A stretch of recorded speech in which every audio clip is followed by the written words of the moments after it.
गुरु ब्रह्म महिमा अलेख शरण। नमस्कार दर्शक वृंद, आपण मानंकु आजिर राशिफल कार्यक्रम रे मु एस कुमार स्वागत जनाऊछि।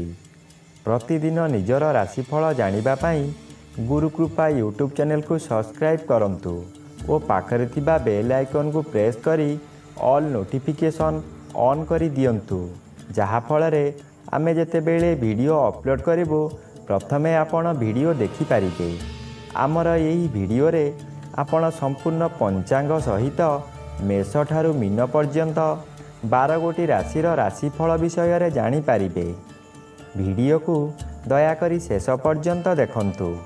वीडियोटी भल लागिथिले वीडियो को लाइक करंतु एवं आपणक प्रियजन पाखु शेयर करी जणांतु।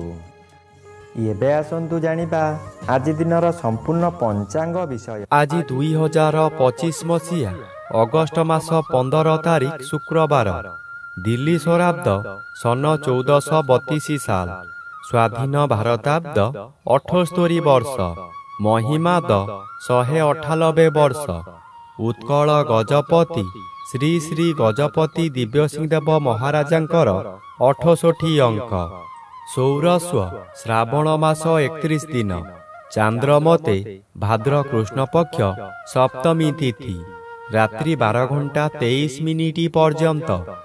आजिर सूर्योदय विरजा क्षेत्र को 5 घंटा 29 मिनिट, कर्कट लग्न 5 दंड 13 लिता गते उदय।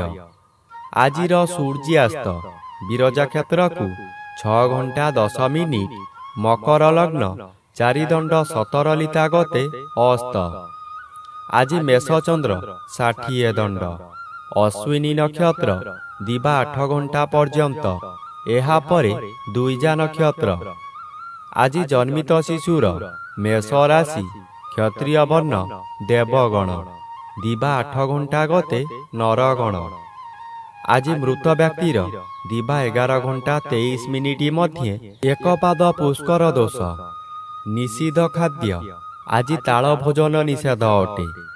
आजिर अमृत जोग प्रातरु दिबा 7 घंटा 16 मिनिट मध्ये, दिबा 8 घंटा 8 मिनिट गते 10 घंटा 40 मिनिट मध्ये, दिबा 1 घंटा 17 मिनिट गते अपराह्न 3 घंटा 1 मिनिट मध्ये, अपराह्न 3 घंटा 16 मिनिट गते 4 घंटा 10 मिनिट मध्ये, संध्या 6 घंटा 54 मिनिट गते रात्रि 8 घंटा 43 मिनिट मध्ये, एवं शेष रात्रि 3 घंटा 11 मिनिट गते 3 घंटा 54 मिनिट मध्ये। आजिर महेंद्र जोग रात्रि 11 घंटा 44 मिनिट गते 1 घंटा 24 मिनिट मध्ये, एवं शेष रात्रि 3 घंटा 54 मिनिट गते 5 घंटा 29 मिनिट मध्ये। आजिर काल बेला एवं 12 बेला दिबा 8 घंटा 10 मिनिट गते 10 घंटा 57 मिनिट मध्ये। आजिर काल रात्रि रात्रि 8 घंटा 55 मिनिट गते 10 घंटा 20 मिनिट मध्ये। आजिर राहु काल पूर्वाह्न 10 घंटा 30 मिनिट ठारू मध्याह्न 12 घंटा मध्यरे। आज मेष राशिर घात चंद्र दिबा 8 घंटा गते धनु राशिर घात नक्षत्र, घात तिथि नाही। बिछा राशि धनु राशि और मीन राशिर घात 12। प्रिय बंधुगण, एबे आसंतु जानिबा मेष ठारू मीन पर्यंत 12 गोटी राशिर राशिफल विषय रे। राशि चक्रर प्रथम राशि मेष राशि। आज मेष राशि जन्मित व्यक्ति मानक सकाशे चतुर्थ रवि बाधा प्राप्त अछंती, अशुभ फल प्रदान करिवे नाही। किंतु आज घात चंद्र भोग हेउथिबारु अति अशुभ फल मिलिब। यही समय रे शरीर असुस्थ रहिब। हठात काहा सहित कथा कटाकटी होई गंडगोलर रूप नेई पारे। यही समय रे जानवाहन दुर्घटना मध्य होई पारे। रास्तारे जीवा समय रे किंबा जानवाहन चलाइबा समय रे सतर्कता अवलंबन करंतु। ଏବେ ଆସନ୍ତୁ ଜାଣିବା ରାଶିଚକ୍ରର ଦ୍ୱିତୀୟ ରାଶି ବୃଷ ରାଶି ବିଷୟରେ। ଆଜି ବୃଷ ରାଶି ଜନ୍ମିତ ବ୍ୟକ୍ତିମାନଙ୍କ ସକାଶେ ତୃତୀୟ ରବି ଶୁଭ ଓ ଦ୍ୱାଦଶ ଚନ୍ଦ୍ର ବାଧାପ୍ରାପ୍ତ ଅଛନ୍ତି, ଶୁଭ ଫଳ ପ୍ରଦାନ କରିବେ। କୌଣସି ଦୂର ସ୍ଥାନକୁ ଯାତ୍ରା କରିବାର ଥିଲେ ନିର୍ଭୟରେ ଯାତ୍ରା କରନ୍ତୁ, ଫଳପ୍ରଦ ନିଶ୍ଚୟ ହେବ। ଆଜି ସମୟରେ ପ୍ରାୟତଃ ପଦଯାତ୍ରା ଆପଣଙ୍କ ପକ୍ଷେ ଶୁଭଙ୍କର ହେବ। ଆୟ ପରିମାଣରେ କିଛି ଉନ୍ନତି ଆସିବ। ବ୍ୟବସାୟରେ ସଂଯତ ରହିଲେ ଓ ମିଠା କଥାମାନ କହିଲେ ଭଲ ଆୟ ହେବା ସହିତ ଗରାଖ ସହିତ ଭବିଷ୍ୟତ ସକାଶେ ବ୍ୟବସାୟ ଭଲ ହେବ।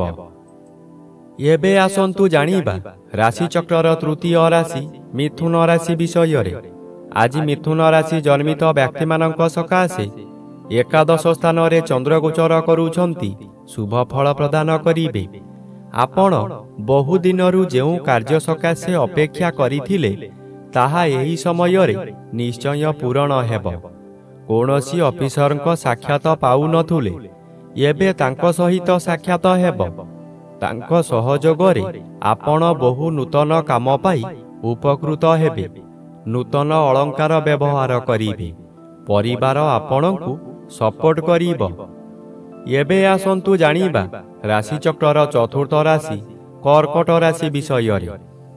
ଆଜି କର୍କଟ ରାଶି ଜନ୍ମିତ ବ୍ୟକ୍ତିମାନଙ୍କ ସକାଶେ ଜନ୍ମର ବି ବାଧାପ୍ରାପ୍ତ ଅଛନ୍ତି, ଅଶୁଭ ଫଳ ମିଳିବ ନାହିଁ। ଦଶମ ସ୍ଥାନରେ ଚନ୍ଦ୍ରଗୋଚର କରୁଛନ୍ତି, ଶୁଭ ଫଳ ପ୍ରଦାନ କରିବେ। ଆପଣଙ୍କ କର୍ମକ୍ଷେତ୍ରରେ ଉଚ୍ଚତର ପାହ୍ୟାକୁ ଉନ୍ନୀତ ହେବେ। ଏହି ସମୟରେ ନୂତନ କର୍ମ ମଧ୍ୟ ମିଳିବ।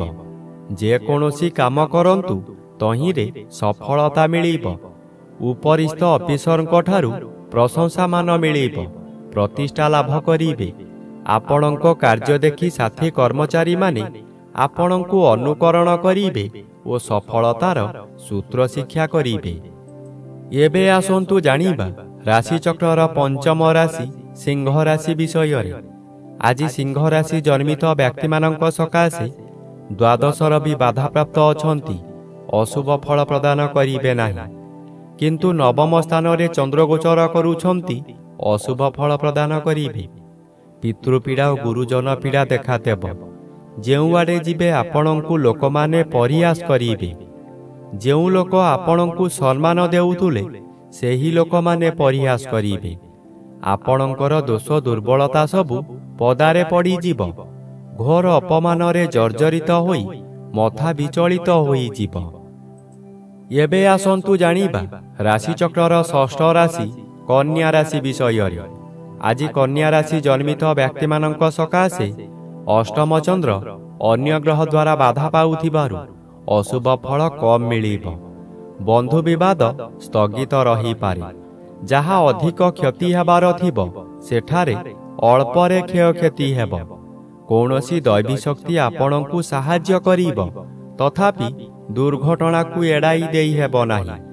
ତାହା ଶାରୀରିକ ହେଉ କିମ୍ବା ମାନସିକ ହେଉ, ପ୍ରଭୁପାଦରେ ମନୋନିବେଶ କଲେ ରକ୍ଷା ମିଳିବ। ଏବେ ଆସନ୍ତୁ ଜାଣିବା ରାଶିଚକ୍ରର ସପ୍ତମ ରାଶି ତୁଳା ରାଶି ବିଷୟରେ। ଆଜି ତୁଳା ରାଶି ଜନ୍ମିତ ବ୍ୟକ୍ତିମାନଙ୍କ ସକାଶେ ଦଶମ ସ୍ଥାନରେ ରବି ଓ ସପ୍ତମ ସ୍ଥାନରେ ଚନ୍ଦ୍ରଗୋଚର କରୁଥିବାରୁ ଆପଣଙ୍କର ପ୍ରତ୍ୟେକ ଦିଗରୁ ଶୁଭ ଫଳ ମିଳିବ। ଏହି ସମୟରେ ଚାକିରି ନ ପାଉଥିବା ବ୍ୟକ୍ତି ଚାକିରି ପାଇପାରନ୍ତି। ଚାକିରି କରୁଥିବା ବ୍ୟକ୍ତିମାନଙ୍କର ପଦୋନ୍ନତି ହୋଇପାରେ। ବ୍ୟବସାୟ କରୁଥିବା ବ୍ୟକ୍ତି ଅଧିକ ବ୍ୟବସାୟକୁ ବୃଦ୍ଧି କରିପାରନ୍ତି। ଉତ୍ତମ ରୂପେ ବ୍ୟବସାୟ ଚାଲିବ। ଆଶାଠାରୁ ଅଧିକ ଲାଭ କରିବେ। ପରିବାରକୁ ନୂତନ ବନ୍ଧୁ ଆସିପାରନ୍ତି। ଏବେ ଆସନ୍ତୁ ଜାଣିବା ରାଶିଚକ୍ରର ଅଷ୍ଟମ ରାଶି ବିଛା ରାଶି ବିଷୟରେ। ଆଜି ବିଛା ରାଶି ଜନ୍ମିତ ବ୍ୟକ୍ତିମାନଙ୍କ ସକାଶେ ନବମ ରବି ଶୁଭ ଓ ଷଷ୍ଠ ସ୍ଥାନରେ ଚନ୍ଦ୍ରଗୋଚର କରୁଛନ୍ତି, ଶୁଭ ଫଳ ପ୍ରଦାନ କରିବେ। ଆପଣଙ୍କ ପରିବାର ମଧ୍ୟରେ ହସ ଖୁସିର ଉତ୍ତମ ବାତାବରଣ ଖେଳିଯିବ। ବିଗତ ଦିନମାନଙ୍କରେ ଆପଣ ପ୍ରତ୍ୟେକ କାର୍ଯ୍ୟରେ ଫେଲ ମାରିଥିଲେ। ଏବେ ଯେଉଁ କାର୍ଯ୍ୟ କରିବାକୁ ଆଗ୍ରହ ପ୍ରକାଶ କରିବେ ତହିଁରେ ସଫଳତା ନିଶ୍ଚୟ ମିଳିବ। ଷଷ୍ଠ ଚନ୍ଦ୍ର ଆର୍ଥିକ ଦୃଷ୍ଟିରେ ଉନ୍ନତି ଆଣେ। ଆପଣ ଯେଉଁ ବ୍ୟବସାୟ କରୁଛନ୍ତି ତହିଁରେ ଆଶାଠାରୁ ଅଧିକ ଆୟ ହେବ। ଏବେ ଆସନ୍ତୁ ଜାଣିବା ରାଶିଚକ୍ରର ନବମ ରାଶି ଧନୁ ରାଶି ବିଷୟରେ। ଆଜି ଧନୁ ରାଶି ଜନ୍ମିତ ବ୍ୟକ୍ତିମାନଙ୍କ ସକାଶେ ପଞ୍ଚମ ସ୍ଥାନରେ ଚନ୍ଦ୍ରଗୋଚର କରୁଛନ୍ତି। ଅଶୁଭ ଫଳ ପ୍ରଦାନ କରିବେ। ଘାତ ବାର ଓ ଘାତ ନକ୍ଷତ୍ର ଅଶୁଭକୁ ବୃଦ୍ଧି କରାଇବ। ହଠାତ୍ ସ୍ୱାସ୍ଥ୍ୟ ହାନି ହେବ। କୌଣସି ଗୋଟାଏ କାମ କରିବାର ସମୟ ନିର୍ଦ୍ଧାରିତ ହୋଇସାରିଥିବ, କିନ୍ତୁ ଆପଣଙ୍କ ଶରୀର ଅସୁସ୍ଥ ହେବା କାରଣରୁ ଆପଣ କଥା ଦେଇ କଥା ରଖିପାରିବେ ନାହିଁ। ମନରେ ଦୁଃଖ ଯନ୍ତ୍ରଣା ଭୋଗିବେ। ମନରେ ଦୁଶ୍ଚିନ୍ତା ବଢ଼ିଯିବାରୁ ରୋଗ ମାଡ଼ି ବସିବ। ବହୁ କଷ୍ଟ ଭୋଗିବେ। ଏବେ ଆସନ୍ତୁ ଜାଣିବା ରାଶିଚକ୍ରର ଦଶମ ରାଶି ମକର ରାଶି ବିଷୟରେ। ଆଜି ମକର ରାଶି ଜନ୍ମିତ ବ୍ୟକ୍ତିମାନଙ୍କ ସକାଶେ ଚତୁର୍ଥ ଚନ୍ଦ୍ର ଅନ୍ୟ ଗ୍ରହ ଦ୍ୱାରା ବାଧା ପାଉଥିବାରୁ ଶୁଭ ଫଳ ବଦଳରେ ଅଶୁଭ ଫଳ ମିଳିବ। ଆପଣ ଅର୍ଥ ସକାଶେ ବିକଳ ହୋଇ ଚତୁର୍ଦିଗ ଭ୍ରମଣ କରିବେ, କିନ୍ତୁ କୌଣସି ସୁଫଳ ମିଳିବ ନାହିଁ। କଥାରେ ଅଛି, ଯେଣେ ଇଚ୍ଛା ତେଣେ ଯା, କର୍ମ ଘେନି ବୁଲୁଥା। ଆପଣ ଯାହା ବି କରନ୍ତୁ, ଖାଲି ଅର୍ଥହାନି ହେବା ଛଡ଼ା ଲାଭ ହେବାର ପ୍ରଶ୍ନ ଉଠୁନାହିଁ, ଯାହାଦ୍ୱାରା ମାନସିକ ଚାପରେ ଆପଣ ବିଚଳିତ ହୋଇଯିବେ। ଆପଣଙ୍କ ମନ ମଧ୍ୟରେ ଗୋଟାଏ ଅଜଣା ଆତଙ୍କ ଖେଳିଯିବ। ଏବେ ଆସନ୍ତୁ ଜାଣିବା ରାଶିଚକ୍ରର ଏକାଦଶ ରାଶି କୁମ୍ଭ ରାଶି ବିଷୟରେ। ଆଜି କୁମ୍ଭ ରାଶି ଜନ୍ମିତ ବ୍ୟକ୍ତିମାନଙ୍କ ସକାଶେ ଷଷ୍ଠ ସ୍ଥାନରେ ରବି ଓ ତୃତୀୟ ସ୍ଥାନରେ ଚନ୍ଦ୍ରଗୋଚର କରୁଥିବାରୁ ଅତି ଶୁଭ ଫଳ ମିଳିବ। ଆପଣଙ୍କର ଏହି ସମୟରେ ବହୁ ଚେଷ୍ଟା କରି ବାରମ୍ବାର ବିଫଳ ହେଉଥିବା କାର୍ଯ୍ୟ ହଠାତ୍ ଆପଣଙ୍କର ସପକ୍ଷରେ ଯିବ। ବହୁ ଅର୍ଥର ମାଲିକ ଆପଣ ହୋଇପାରନ୍ତି। ପୂର୍ବରୁ ଖରାପ ଥିବା ସ୍ୱାସ୍ଥ୍ୟ ଏହି ସମୟରେ ମନର ବଳ ବୃଦ୍ଧି ପାଇଥିବାରୁ ସ୍ୱାସ୍ଥ୍ୟ ଉତ୍ତମ ରହିବ। ବନ୍ଧୁବାନ୍ଧବ ଆପଣଙ୍କର ପ୍ରଶଂସା ଗାନ କରିବେ। ଏବେ ଆସନ୍ତୁ ଜାଣିବା ରାଶିଚକ୍ରର ଦ୍ୱାଦଶ ବା ଶେଷ ରାଶି ମୀନ ରାଶି ବିଷୟରେ। ଆଜି ମୀନ ରାଶି ଜନ୍ମିତ ବ୍ୟକ୍ତିମାନଙ୍କ ସକାଶେ ପଞ୍ଚମ ରବି ମାସର ଶେଷାର୍ଦ୍ଧ ହେତୁ ଶୁଭ ଫଳ ପ୍ରଦାନ କରିବେ। ଦ୍ୱିତୀୟ ରବି ବାଧାପ୍ରାପ୍ତ ଅଛନ୍ତି, ଅଶୁଭ ଫଳ ମିଳିବ ନାହିଁ।